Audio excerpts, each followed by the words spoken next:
Estados Unidos e Irán, crónica de una rivalidad perpetua. Bienvenidos a El Mundo en 5 minutos. Hoy analizamos una de las fracturas geopolíticas más profundas del planeta. Una relación que pasó de ser un romance estratégico en los años 50 a una enemistad que hoy, en mayo de 2026, mantiene al mundo en vilo. Dos naciones, dos visiones del orden global y un tablero de ajedrez que abarca desde los desiertos de Irak hasta los pasillos de las Naciones Unidas. Para entender cómo llegamos al borde del conflicto total este año, debemos retroceder a un momento en que el destino de estas dos naciones estaba, irónicamente, unido. El origen de la ruptura. Todo comenzó con el petróleo. En 1953, una operación conjunta de la CIA y el MI6, conocida como Operación Ajax, derrocó al primer ministro democrático iraní, Mohammad Mossadegh. Su pecado: nacionalizar el crudo que hasta entonces controlaban las potencias occidentales. El regreso al poder absoluto del Shah, Mohammad Reza Pahlavi, convirtió a Irán en el policía de Estados Unidos en el Golfo. Pero el resentimiento social creció en silencio. En 1979 el silencio se rompió.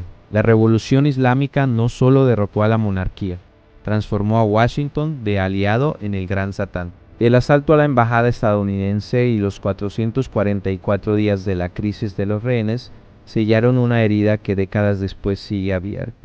La guerra en la sombra y los proxies.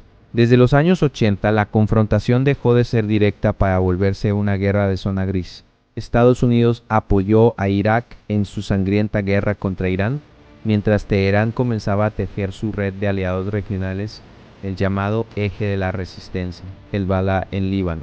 Las milicias en Irak y los rebeldes hutíes en Yemen se convirtieron en las piezas con las que Irán desafía la hegemonía estadounidense, sin disparar un solo misil desde su propio territorio. Para Washington, Irán es el principal patrocinador del terrorismo global. Para Teherán, Estados Unidos es una fuerza imperialista que desestabiliza su región. En este choque de narrativas, el programa nuclear iraní se convirtió en la variable más peligrosa. El acuerdo nuclear y el retorno al abismo.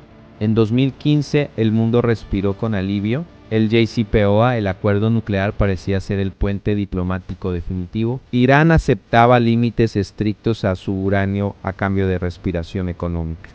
Pero la diplomacia es frágil. En 2018, la salida unilateral de Estados Unidos y la política de máxima presión devolvieron a ambas naciones a la senda del colapso.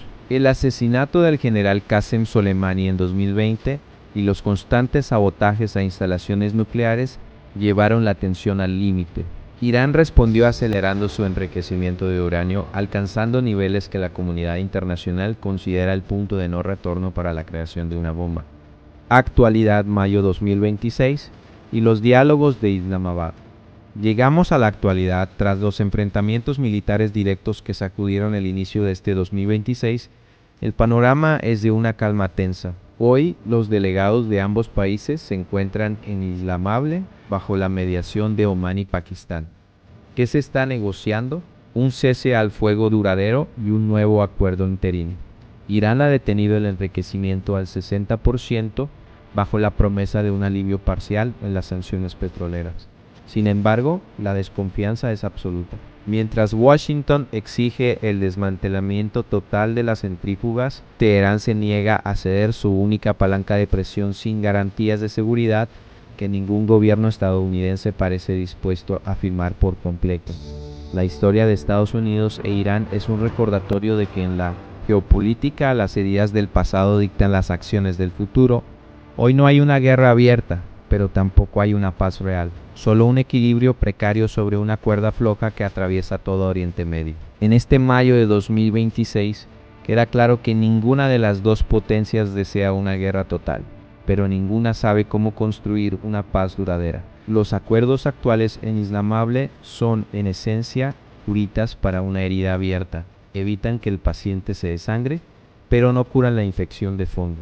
En última instancia, el futuro de esta rivalidad dependerá de si algún día ambos gobiernos logran priorizar el pragmatismo económico y la estabilidad regional por encima de la narrativa de enemigo eterno que ha definido sus últimas décadas.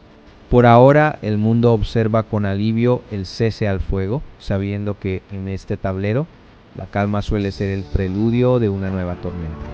Gracias por acompañarnos en esta crónica. El mundo en 5 minutos